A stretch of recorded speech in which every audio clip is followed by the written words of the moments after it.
we don't get early records of up to that time. So presence of early records does not necessarily mean, absence of records, that there might not have been giants there. They might have been there, but no records probably were made, or no records probably survived in Karnataka, because the trade route between Mathura and Madurai must have come through Karnataka. And how do we make it 2nd century BC so early is, the letters look almost like Asokan Brahmi. The letters look almost like Asokan Brahmi. Very small difference.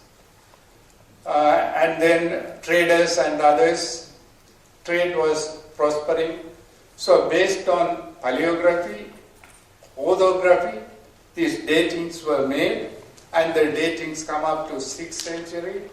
And what we see is, around Madurai, the capital of the Pandyas in the far south, just like a garland, in 8 of the rocks, hill rocks surrounding Madurai, they were all made donations to Jain monks.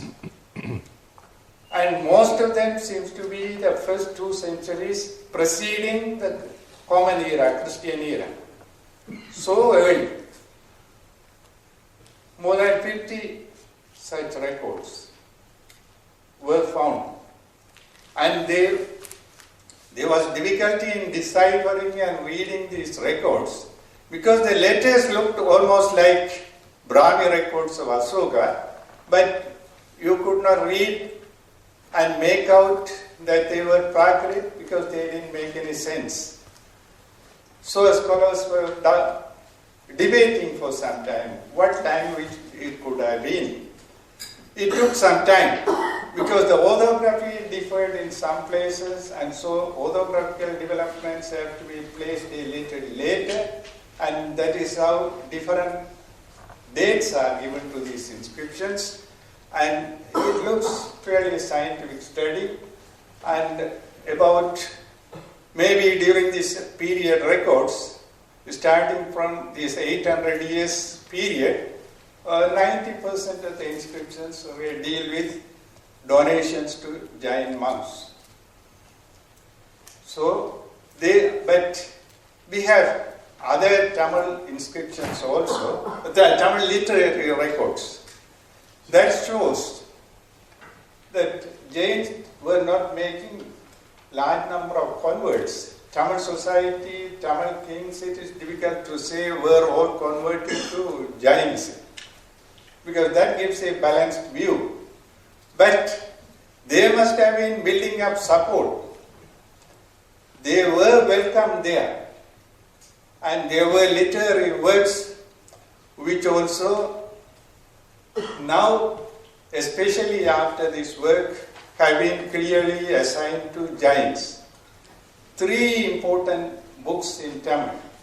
Without them, I think Tamil will be very poor language, well developed at that time. Tirukkural, Tolkappiyam. Tolkappiyam is the very ancient grammatical work. Yeah.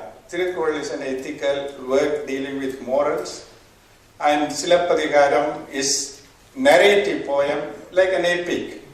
Ilangu, the author of the poem, is also sometimes claimed as the greatest or one of the greatest Tamil poets. All of these things appeared before the 7th century, before 6th century. And 7th century, there was a big conflict. And after that,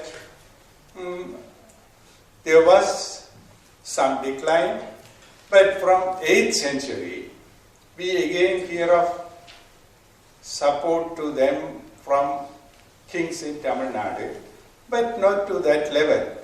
So 7th century, some serious thing happened, and there were 2 Saiva, Nayanar is the word we use in Tamil, leaders, religious leaders, you can say, were responsible carrying out this change. One of them is upper,